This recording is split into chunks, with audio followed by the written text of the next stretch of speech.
Welcome friends, delta டெய்லரிங்க்கு உங்களை வரவேற்கிறேன். ஜபலாவோட measurement பார்த்தோம். இப்போ வந்து கட்டிங்ஸ் பார்க்க போகிறோம். நம்ம அகலம் வந்து 7 இன்ச்சு வச்சுக்கிட்டோம். 7 இன்ச்சு வச்சுட்டு அதை ரெட்டையாக மடிச்சுக்கிறோம். அதே மாதிரி 2 பாகம் ஃப்ரண்ட் அண்ட் பேக்கு 2 சைடுக்கும் மடிப்பு பாகம் நம்ம பக்கம் இருக்கணும்.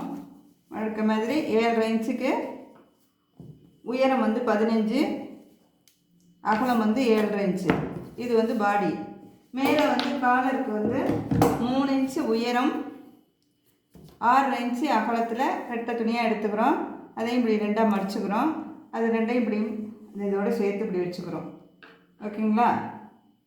இப்போது கழுத்தோட அகலம் வந்து பார்த்திங்கன்னா 4 இன்ச்சு கழுத்தோட அகலம். அது வந்து நம்ம கழுத்துக்குன்னு எக்ஸ்ட்ரா கொடுத்துருக்கோம்ல இந்த பீஸு, அதில் நம்ம போட்டுக்கிறோம். ஷோல்டர் வந்து 2 இன்ச்சு. சரிங்களா? இது 2ஐயும் இப்படி வச்சுக்கோங்க. கழுத்து இப்படி வச்சுக்கோங்க. கழுத்தோட உயரம் வந்து 1 இன்ச்சு. 1 இன்ச்சுலேருந்து அது இப்படி வளைவு கட் பண்ணிக்கோங்க, வரைஞ்சிக்கோங்க. இப்போது இங்கே வந்து ஹார்ம் ஹோல், இது 2 துணியும் சேர்ந்த மாதிரி நமக்கு ஹார்ம் ஹோல் வந்து 4 இன்ச்சு வருது. இந்த ஹார்ம் ஹோல் இப்படி இந்த பாடி துணி காலர் துணி 2ம் சேர்த்து கட் பண்ணிக்கணும். சரிங்களா?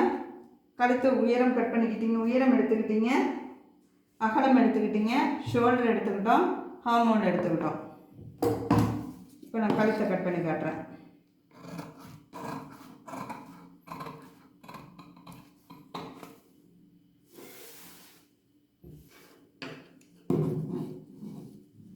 இது 2 துணி சேர்ந்த மாதிரி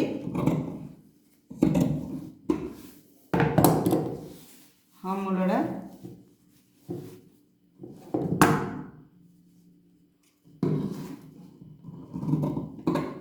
சரிங்க.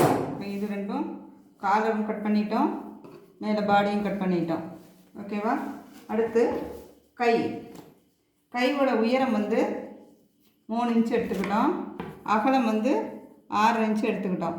6 இன்ச்சு எடுத்துக்கிறோம்.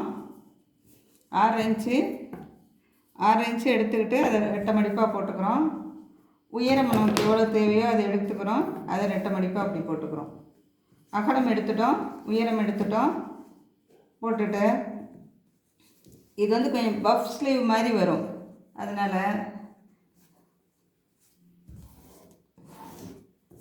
நம்ம இந்த மடிப்பு பாகத்துலேருந்து இப்படி கிராஸாக ஒரு கோடு போட்டுக்கிறோம்.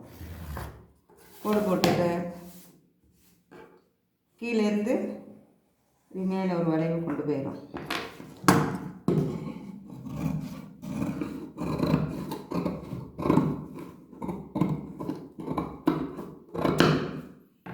பண்ணிட்டோம்னா கை ஸ்லீவ் ரெடி ஆயிடுச்சு. இப்போது புரிஞ்சிருக்கும்னு நினைக்கிறேன். புரிகிற மாதிரி தான் சொல்லித்தரேன். இது வந்து ஜாயின் பண்ணணும், மேலே வந்து பஃப் வைக்கணும். ஓகேங்களா? கட்டிங்ஸ் புரிஞ்சிருக்கும்னு நினைக்கிறேன். புரியலைன்னா எதுவும் டவுட் இருந்தால் கேளுங்க. இவ்வளோ நேரம் பொறுமையாக பார்த்ததுக்கு நன்றி. Thank you so much.